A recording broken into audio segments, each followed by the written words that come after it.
Assalamualaikum warahmatullahi wabarakatuh. Terima kasih sudah meluangkan waktunya untuk melihat video ini. Video ini dibuat untuk memenuhi tugas mata kuliah kalkulus lanjut di semester 2 ini.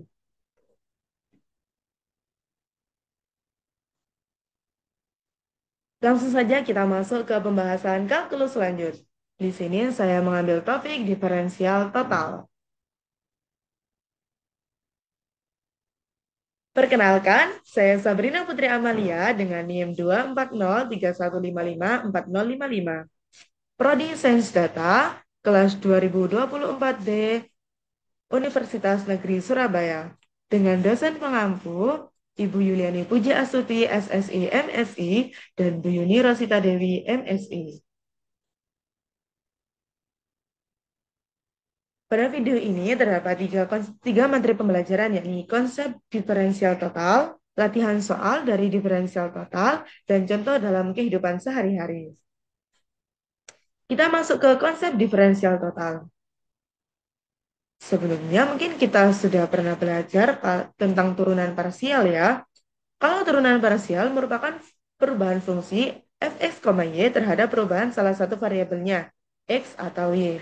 Lalu, bagaimana kalau perubahan fungsi fx, y jika variabel x dan y keduanya bertambah secara bebas dan bersamaan? Jadi, misal fungsi z sama dengan fx, y adalah fungsi dua peubah. Fungsi z dapat diturunkan terhadap variabel x dan y, sehingga diperoleh turunan parsial terhadap variabel x dan y yang secara berturut-turut dinotasikan dengan do z, do x, dan do z, do y. Didefinisikan oleh turunan z terhadap x ialah do z per do x sama dengan do f x, y per do x. Dan turunan fungsi z pada y ialah do fx, y per do y. Jadi semisal fungsi z sama dengan fx, y dengan dx sama dengan delta x dan dy sama dengan delta y, maka diferensial total dari fungsi z sama dengan fx, y adalah dz sama dengan dz per do x dx plus dz per do y dy. Jadi turunan dari fungsi z diturunkan pada x plus fungsi z diturunkan pada y. Misalkan dx sama dengan delta x dan dy sama dengan delta y merepresentasikan perubahan kecil dari variabel x dan y, maka aproksimasi yang baik bagi delta z adalah dz.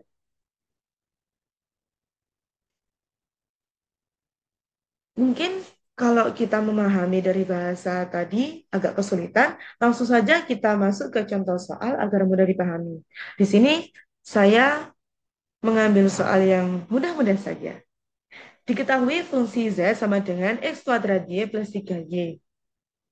Hitunglah diferensial total jika x sama dengan 1, y sama dengan 2, perubahan kecil pada x adalah dx sama dengan 0,1, dan perubahan kecil pada y adalah dy sama dengan min 0,05. Bagaimana penyelesaiannya? Nah, di sini saya bagi dalam 3 langkah. Yang pertama yakni hitung turunan parsial dari fungsi z terhadap x dan y. Jadi fungsi z diturunkan pada x, kita dapat 2xy, dan fungsi z diturunkan pada y, kita dapat x kuadrat plus y. Kemudian setelah itu, substitusi nilai x sama dengan 1 dan y sama dengan 2. Dari mana? Jadi fungsi ini z sama dengan x kuadrat y plus 3y itu diturunkan terhadap x dulu, lalu diturunkan terhadap y. Kemudian masuk ke langkah kedua, yakni x sama dengan 1 dan y sama dengan 2. Itu disubstitusikan.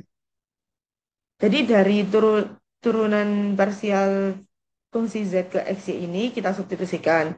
Jadi do z per do x sama dengan 2 dikalikan 1 dikalikan 2. Menghasilkan nilai 4, dan do z per do y sama dengan 1 kuadrat plus 3. Menghasilkan nilai 4 juga. Di sini kebetulan ya dapat nilai 422-nya. Kemudian langkah ketiga, hitung diferensial total DZ.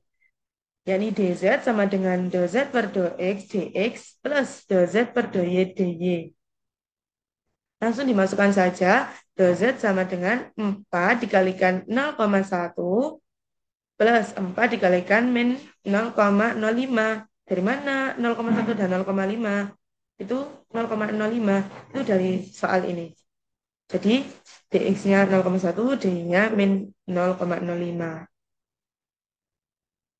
Jadi ketika X meningkat sedikit sebesar 0,1 dan Y menurun sebesar 0,05, maka perubahan yang mendekati pada Z adalah sekitar 0,2. Jadi 0,4 min 0,2, hasil akhirnya ialah 0,2. Kemudian diferensial total ini berguna sebagai apa sih di kehidupan sehari-hari? Di sini diferensial total itu berguna dalam banyak hal di kehidupan kita sehari-hari. Saya rangkum dalam 4 pembahasan, yakni di bidang ekonomi, 4 di bidang keseharian, di bidang teknik, dan di bidang fisika. Di bidang ekonomi berfungsi untuk apa saja? Jadi berfungsi untuk fungsi biaya. Analisis diferensial total dapat digunakan untuk menganalisis perubahan biaya tenaga kerja, perubahan bahan baku, dan operasional. Kemudian fungsi permintaan digunakan untuk menganalisis perubahan harga, pendapatan konsumen, selera konsumen, dan permintaan konsumen. Kemudian dalam keseharian ialah contohnya penentuan jarak. Dengan diferensial total kita bisa mencari jarak ketika kecepatan berubah saat berkendara dan juga perubahan volume. Kita bisa mengetahui atau memperkirakan perubahan volume benda saat dimensi berubah. Kemudian dalam bidang teknik, di antaranya ialah desain struktur, perubahan dimensi, beban, bahan, struktur yang mempengaruhi tegangan dan gaya struktur. Kemudian dalam sirkuit listrik, dengan diferensial total, kita bisa tahu perubahan tegangan, arus, resistansi yang mempengaruhi kinerja sirkuit. Yang terakhir di bidang fisika, dengan diferensial total kita bisa mengetahui tentang energi potensial serta suhu dan tekanan. Jadi kita bisa mengetahui perubahan energi potensial saat benda bergerak, dan di bidang dalam suhu dan tekanan kita bisa mengetahui perubahan suhu dan tekanan yang mempengaruhi volume. Jadi diferensial total ini sangat berguna bagi kehidupan kita sehari-hari.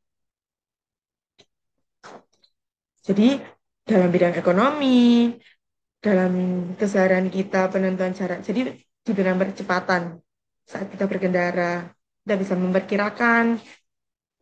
Kemudian di bidang sirkuit listrik dan di bidang kelistrikan, bidang teknik, juga bidang fisika. Terima kasih. Selesai sudah pembahasan kita di kalkulus lanjut dengan topik diferensial total. Sampai jumpa. Terima kasih sudah menyaksikan dan sudah mendengarkan. Sekian dari saya. Mohon maaf apabila ada salah kata dan perbuatan. Wassalamualaikum warahmatullahi wabarakatuh.